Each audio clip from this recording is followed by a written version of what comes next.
നമ്മളിപ്പോൾ ദുബായ് മാളിലേക്ക് പോകുന്നതിന് വേണ്ടി യൂണിയൻ മെട്രോ സ്റ്റേഷനിൽ വന്ന് ഇറങ്ങി അവിടെ നിന്ന് ചേഞ്ച് ചെയ്ത് എക്സ്പോ 2020 ട്രെയിനിൽ കയറി നമുക്ക് ദുബായ് മാളിൽ എത്താവുന്നതാണ്. നമ്മളിപ്പോൾ ദുബായ് മാൾ മെട്രോ സ്റ്റേഷൻ അവിടെ ഇറങ്ങി പുറത്തിറങ്ങേണ്ട കാര്യമില്ല, അതിൻ്റെ അകത്തോട്ട് തന്നെ കണക്ഷൻ നമുക്ക് നടന്നു പോകാം. അങ്ങനെ നടന്നു പോകുന്ന വഴിക്ക് നമുക്ക് ബുർജ് ഖലീഫയൊക്കെ ഇങ്ങനെ കാണാം. നമ്മളിപ്പോഴും ദുബായ് മാളിൽ അകത്തോട്ട് എത്തിയിട്ടില്ല, ഇതിൻ്റെ ഇടയ്ക്ക് വീഡിയോ കുറച്ച് എടുത്തിട്ടുമില്ല. നമ്മൾ പോകുന്ന വഴിക്ക് പിന്നെ കുറച്ച് ഷോപ്പുകളും കാര്യങ്ങളൊക്കെ ഇങ്ങനെ കണ്ട്, അപ്പോൾ അങ്ങനെ വീഡിയോ എടുത്ത് പോവുകയാണ്. അറബികളുടെ ഡ്രസ്സൊക്കെ ഇങ്ങനെ വിൽക്കാൻ വെച്ചിട്ടുണ്ട്, ഒരുപാട് ഷോപ്പുകളുണ്ട്. ഇനി ദുബായ് മാൾ അകത്തോട്ട് അതിൻ്റെ ഇത് കൊടുത്തിട്ടുണ്ട്. നമ്മളങ്ങനെ നടന്ന് ദുബായ് മാളിൻ്റെ എൻട്രൻസിലെത്തി. എൻട്രൻസ് എന്ന് പറഞ്ഞു കഴിഞ്ഞാൽ മെട്രോ ഇറങ്ങി നടന്നു വരുന്ന എൻട്രൻസ് ആണ്. അപ്പോൾ അങ്ങനെ ചൈനീസ് ഷോപ്പുകളൊക്കെ ഉണ്ടങ്ങനെ നോക്കി നിൽക്കുകയാണ്. നമ്മൾ പോയത് ഏകദേശം ഒരു ഓഫുള്ള ദിവസമാണ്, സാറ്റർഡേ ആണ് നമ്മൾ പോയത്. അത്യാവശ്യം നല്ല തിരക്കുണ്ട്. അപ്പോൾ നമ്മളങ്ങനെ ഇന്ന് കയറി വന്ന എൻട്രൻസ് തന്നെ ഒരു വീഡിയോ അങ്ങനെ റൗണ്ട് ചെയ്ത് എടുക്കുകയായിരുന്നു. ഒരുപാട് നമ്മൾ കാണാത്ത ബ്രാൻഡ് ഷോപ്പുകളും കാര്യങ്ങളും ഒക്കെ ഒരുപാടുണ്ട്. അപ്പോൾ എല്ലാവരും അവിടെ നിന്ന് ഫോട്ടോയൊക്കെ എടുക്കുന്നു. അപ്പോൾ ഇതാണ് മെട്രോ കയറി വരുന്ന എൻട്രൻസ്. അപ്പോൾ മെട്രോ ഇറങ്ങി വരുന്നവർ നടന്നു വരുന്ന കയറുന്ന എൻട്രൻസ്.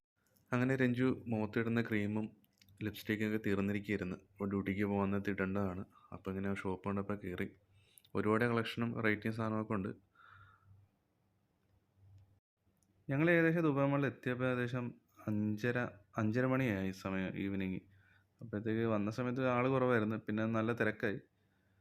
നമുക്ക് ഒരു ദിവസം കൊണ്ടേ കണ്ടു തീർക്കാൻ പറ്റത്തില്ല, ഒരു 7 മണിക്കൂർ 6 മണിക്കൂറെങ്കിലും കുറഞ്ഞാൽ വേണം. അപ്പോൾ ഞങ്ങൾ ഇന്ന് ഒരു 10 മണി വരെ കണ്ടിട്ട് ബാക്കി പിന്നെ വേറെ ദിവസം വരാമെന്ന് പ്ലാൻ ചെയ്ത് ഞങ്ങളിങ്ങനെ കറങ്ങിയൊക്കെ നടന്നു. പിന്നെ അത്യാവശ്യം മേടിക്കാനുള്ള സാധനമൊക്കെ ഓഫറും കാര്യങ്ങളൊക്കെ ഉണ്ടാകുന്നൊക്കെ നോക്കി.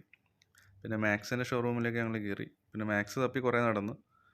പിന്നെ വേറെ ഷോറൂപ്പ്, നമ്മൾ പുതിയ ബ്രാൻഡ് ഓരോ ഷോപ്പ് ഇങ്ങനെ കണ്ട് വന്ന സമയത്ത് രഞ്ജിദേവ് പറഞ്ഞു മാക്സ് അവിടെ ഉണ്ട് എന്ന് പറഞ്ഞുകൊണ്ട് മാക്സിൽ പോയി.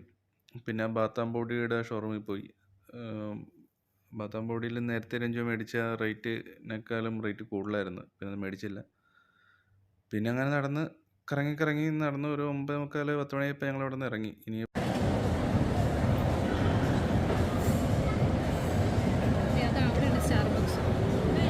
സ്റ്റാർബക്സ്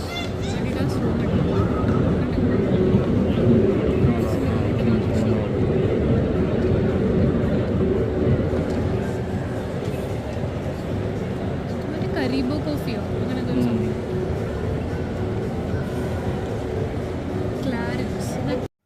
അത്യാവശ്യം ഈവനിങ് ആയപ്പോൾ നല്ല ക്രൗഡ് കൂടി. അപ്പോൾ നമുക്ക് സംസാരിക്കുന്ന പോലും ക്ലിയർ ആകുന്നില്ല. അപ്പം അങ്ങനെ ഞങ്ങൾ നടന്നുകൊണ്ടിരിക്കുകയാണ്. ഞങ്ങളിങ്ങനെ നടന്ന് കറങ്ങിത്തിരിഞ്ഞ് വന്നപ്പോഴാണ് രഞ്ജു പറഞ്ഞത് ബുർജ് ഖലീഫയുടെ വാട്ടർ ഡാൻസ് നമുക്ക് കാണാം, ഇതിലേ പോകാൻ പറ്റും. അപ്പോൾ ഏത് ഗേറ്റിൽ കൂടി ഇറങ്ങേണ്ടതെന്ന് കറക്റ്റ് നമുക്ക് അറിയത്തില്ല. ദുബായ് മാളിൽ വന്നാൽ എന്തായാലും നമുക്ക് വഴിതെറ്റിപ്പോവും. അപ്പോൾ അങ്ങനെ നടന്ന് വന്നപ്പോഴത്തേക്കാണ് ഇതെല്ലാ ഫ്ലോറിലും ഇങ്ങനെ ഒരു ഡിസ്പ്ലേ വെച്ചിട്ടുണ്ട്, നമുക്കിതിൽ ടൈപ്പ് ചെയ്ത് കൊടുത്താൽ മതി. ഇപ്പം ബുർജ് ഖലീഫയുടെ വാട്ടർ ഡാൻസ് നമ്മൾ ടൈപ്പ് ചെയ്ത് കൊടുത്തു കഴിഞ്ഞാൽ ഏത് ഗേറ്റിൽ കൂടി ഇറങ്ങേണ്ടതെന്നുള്ള വ്യക്തമായിട്ട് കാണിച്ചു തരും. ഏകദേശം ഈവനിങ് ആയി, അപ്പോൾ നല്ല രസമായിരിക്കും, ലൈറ്റൊക്കെ ഉണ്ടാവും. അങ്ങനെ ഞങ്ങൾ ടൈപ്പ് ചെയ്ത് കൊടുത്തപ്പോഴത്തേക്ക് അതിൽ കറക്റ്റായിട്ട് കാണിച്ചു ഏത് ഗേറ്റിൽ കൂടിയാണ് ഏത് ഫ്ലോറിൽ കൂടി ഇറങ്ങേണ്ടതെന്നുള്ളത്. നല്ലൊരു ഉപകാരമുള്ള സാധനമാണ്. കാര്യം എന്ന് വെച്ച് കഴിഞ്ഞാൽ എല്ലാവർക്കും വഴി തെറ്റും ദുബായ് മാളിൽ വന്നു കഴിഞ്ഞാൽ. ഇതെല്ലാ ഫ്ലോറിലും ഉണ്ട്, ഇത് എല്ലാവർക്കും അറിയാവുന്ന കാര്യമാണ്. അപ്പം ഇതിലിങ്ങനെ കറക്റ്റ് പോകുന്ന വഴി ലൊക്കേഷനൊക്കെ ഇതിലിങ്ങനെ കാണിച്ചു തരും.